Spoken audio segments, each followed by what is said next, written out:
and it's an 11.5-hour travel to be there in Santa Maria, and it meant so much to me, myself, and to other people with whom I've conversed about this, that during a time when we were so aching, knowing how unfairly the way that the sheriff's deputies treated us was horrible.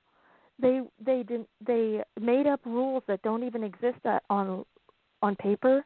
Anything that they said we had to obey there outside the courtroom and in the outside on the sidewalk. They would just make up things and we had to obey them. Things that don't even exist in law, and they once even walked up to Steve Cochran when he was out in the open air out in the court, and he was talking on his cell phone, and the deputy, and I know his name, but I guess I shouldn't say it, and he walked up to Steve Cochran, one of Michael's lawyers, for those who don't know, and he said to Steve Cochran, "No talking." He told Steve Cochran that he couldn't talk on his own cell phone out in the open air. Well, I wanted to thank you so much for a time when we were hurting so badly, and so many of us wished that we could have taken Michael's place. And I wish that it was happening to me, the prosecution was happening to me instead of Michael. It hurt so much. And well, Michael was lucky to have people like you supporting him, and he told me repeatedly that what the fans did to support him during this low period meant so much to him. Not all the sheriffs were bad. Some of them were very professional towards me, but I'll tell you, there was a surprise raid on Neverland while I was representing Michael. It happened by surprise. Randy Jackson called me on the phone, said, "You've got to jump on a helicopter, Tom, and fly immediately from Los Angeles to Neverland." I did that. I arrived at Neverland, and this raid was going on, and one sheriff he had this evil look on his face. He was touching some of Michael's statuary, in the house. And it was almost, the feeling I got was I've got the great Michael Jackson under my thumb. And I said to myself, can you imagine what will happen to Michael in prison? Put him in isolation to keep him away from harm, and there'll be no other witnesses to anything they do. And I just sense the jealousy and the envy and the feeling that we've got this powerful world figure under our control, and it was not a good feeling, let me tell you. I didn't think he'd survive prison. I just didn't, and thank God we pulled him out of it.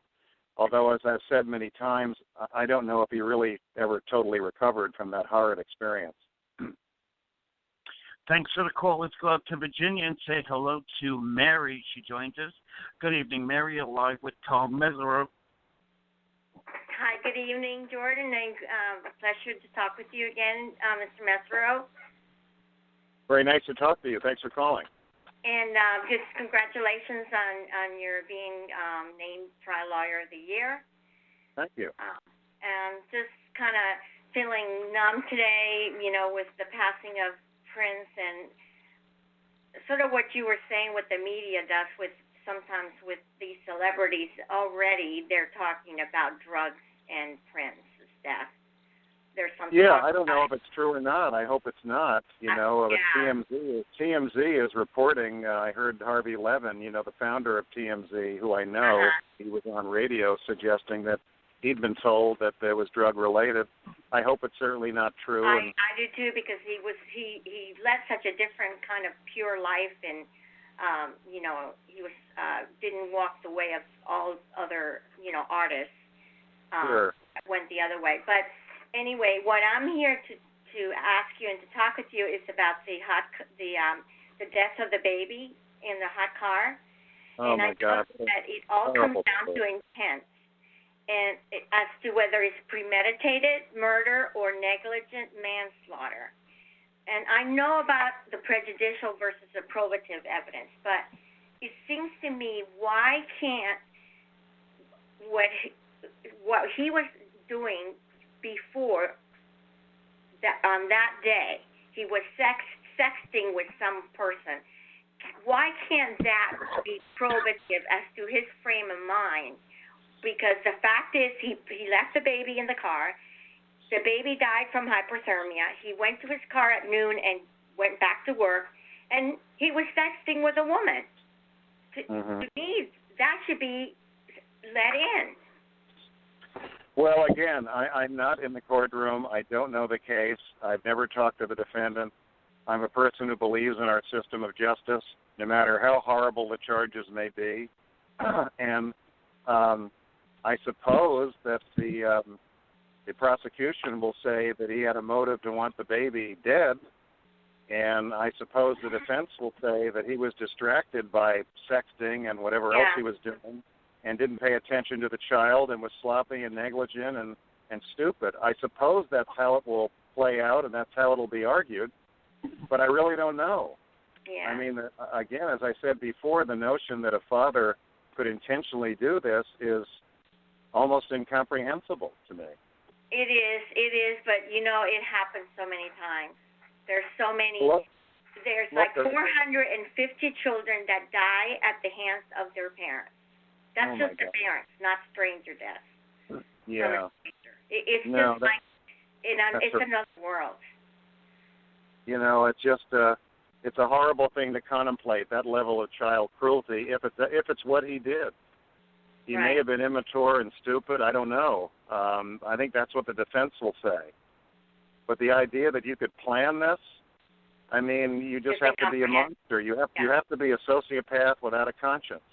Right. And just think people are objects, and that you can just extinguish life like you would with a bug. I mean, that's so evil to contemplate with a helpless little 2-year-old boy.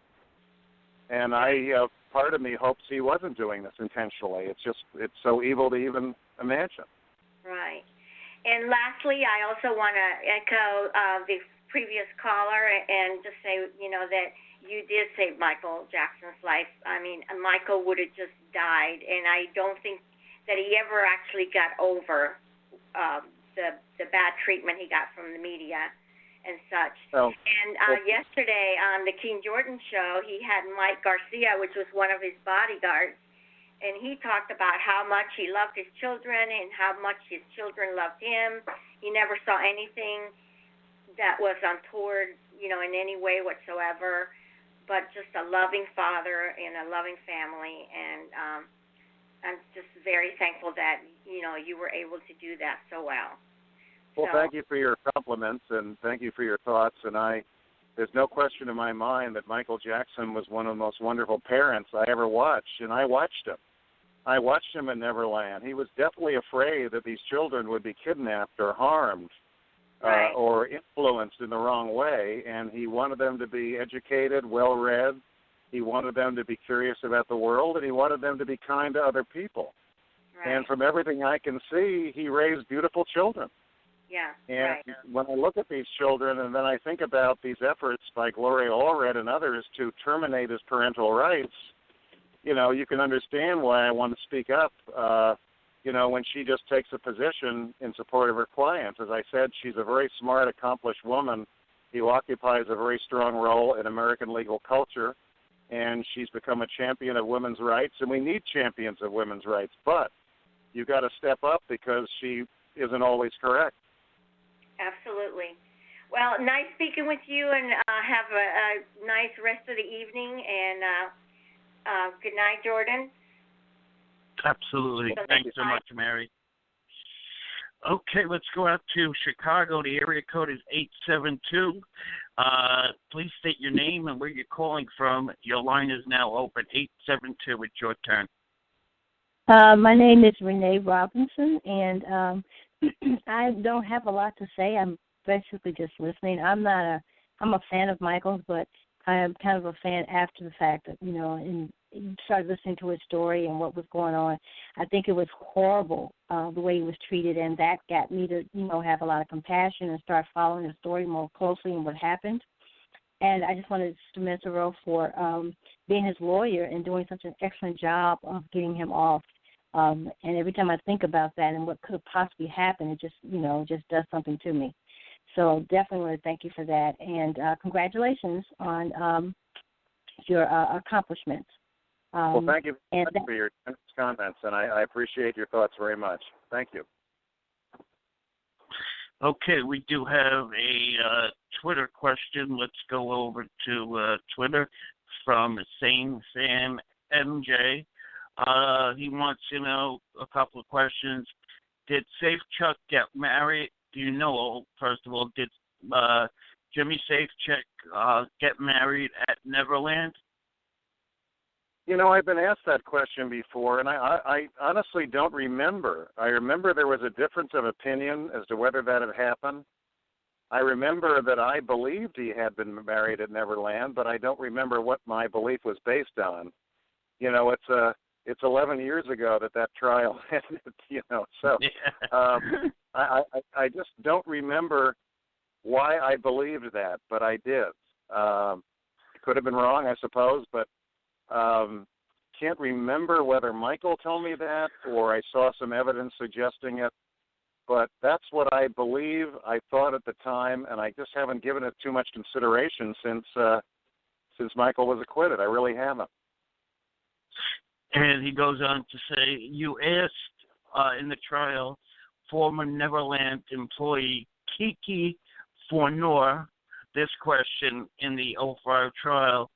What can you tell us about Safe Chuck's life since the mid-'90s, if at all? You know, I remember Kiki Fournier. She was a very important witness for us. As I recall, she said something to the effect that one of the Arvizo children had threatened her. I don't remember all the details, but as I recall, she was very important, as many witnesses were, for us to tell our story from beginning to end about what was happening at Neverland. But I'd have to go look at the testimony again. Again, it was a 5.5-month trial. It was 5 days a week. I was up at 3 o'clock every morning for 6 months preparing for it. I lived like a hermit. You know, we were surrounded by the biggest media circus of any trial in American history. More accredited media, you know, followed it than O.J. Simpson and Scott Peterson combined. And I was living like a hermit to try and blot out the distractions and just do my job.